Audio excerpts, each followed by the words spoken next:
Shelly, Finn la voit, elle est Sheila. À travers des yeux flous et entend Lee dire en larmes qu'ils sont là ces deux mères. Finn a du mal à dire quelque chose.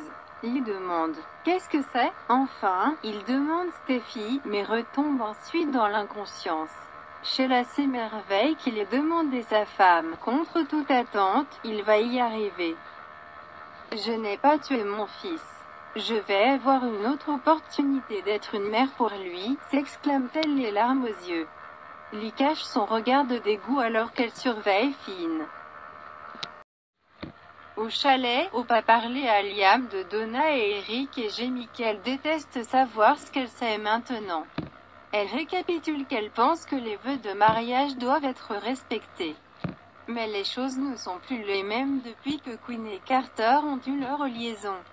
Hope rumine la façon dont Donna et Eric parlaient l'un de l'autre. Liam demande à Hope ce qu'elle veut faire.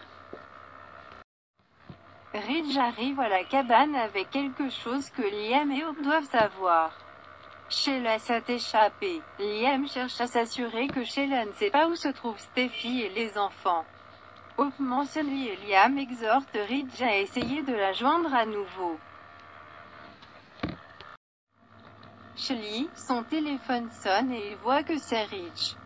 Lee convainc Sheila de la laisser répondre pour qu'il ne se méfie pas. Sheila insiste pour le mettre sur le haut-parleur. Lee répond et lui assure qu'elle a reçu son message que Sheila s'est échappée. Elle dit qu'elle ne l'a pas vu ni entendu parler d'elle, mais qu'elle le contactera si cela change. Ridge prévient que Sheila est dangereuse. Lee le remercie et se déconnecte. Sheila rayonne que Lee doit maintenant croire à quel point elle aime leur fils. Lee se demande comment quelqu'un pourrait ne pas aimer Finn. Sheila lui sera éternellement reconnaissante d'avoir ramené leur fils. Je sais que nous pouvons le soigner. Nous pouvons l'aimer pour qu'il redevienne ce qu'il était avant que cette horrible chose ne se produise. Sheila récapitule qu'il était risqué pour elle de venir là-bas, mais qu'elle devait savoir ce que Lee avait fait de son fils et lui dire un dernier adieu. Mais elle a découvert qu'il était vivant et maintenant le fardeau avec lequel elle vivait a été levé. Lee déclare qu'elle a besoin de médicaments pour Finn. « Je dois partir ». L'expression de Sheila change. Dans son salon, Eric se souvient de le pressant de suivre son cœur et de dire la vérité. Dans le bureau de Forrester, Quinn demande à Carter de lui rendre la bague. « Ne le donnez pas à Paris, ne faites pas quelque chose que vous allez regretter. » Carter dit à son ex-amant que s'il va à Paris avec ça, il pourra passer à autre chose. Quinn veut qu'il soit vraiment heureux. Il dit qu'elle le rend vraiment heureux, mais il ne peut pas la voir. Quinn proteste qu'il n'aime pas Paris comme un homme devrait passer le reste de sa vie avec quelqu'un. Carter laisse échapper « La façon dont je t'aime, il aimera toujours ». Seul dans le bureau de Forrester, Carter regarde la bague posée sur le bureau, alors que les avertissements de Quinn de faire quelque chose qu'il regrettera résonnent dans ses oreilles. Paris entre et il lui demande de fermer la porte. Elle demande si tout va bien. Il dit « Non, mais ça peut l'être ». Paris le regarde d'un air interrogateur. Carter déclare qu'il ne veut pas attendre. Je ne veux plus mettre notre avenir entre parenthèses. Paris demande « Notre avenir ?» Carter insiste sur le fait que tout ce qu'ils ont à faire est de tendre la main et de le prendre. Il se faisait des illusions avant et ne voyait pas les choses telles qu'elles sont réellement. Paris demande s'il est sûr que c'est ce qu'il veut. Il est sûr que c'est ce dont il a besoin. Au manoir Forrester, Eric, buvant un martini, est surpris de voir Quinn rentrer si tôt.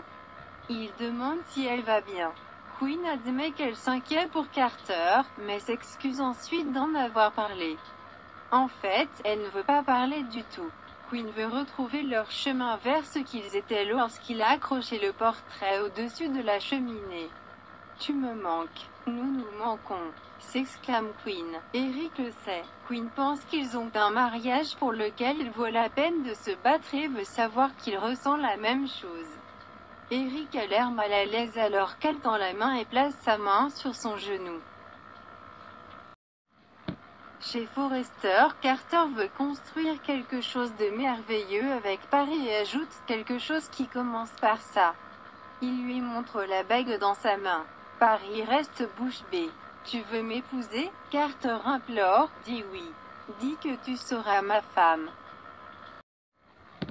Dans le salon Forrester, Quinn dit à Eric qu'elle sait que leur mariage a changé et qu'elle en est responsable. Elle veut juste qu'ils croient en leur avenir comme elle le fait.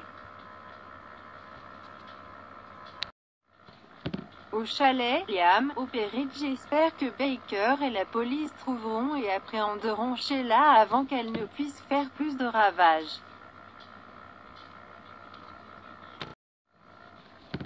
Shelley, Sheila songe, tu penses que tu vas juste sortir par cette porte?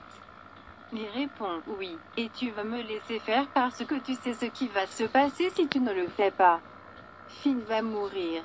Lee ne permettra pas que cela se produise. Sheila décide d'y aller, mais Lee soutient qu'elle n'a pas accès à la pharmacie de l'hôpital et qu'il y a des flics qui la recherchent partout. Elle doit obtenir ses médicaments ou tous ses progrès seront annulés.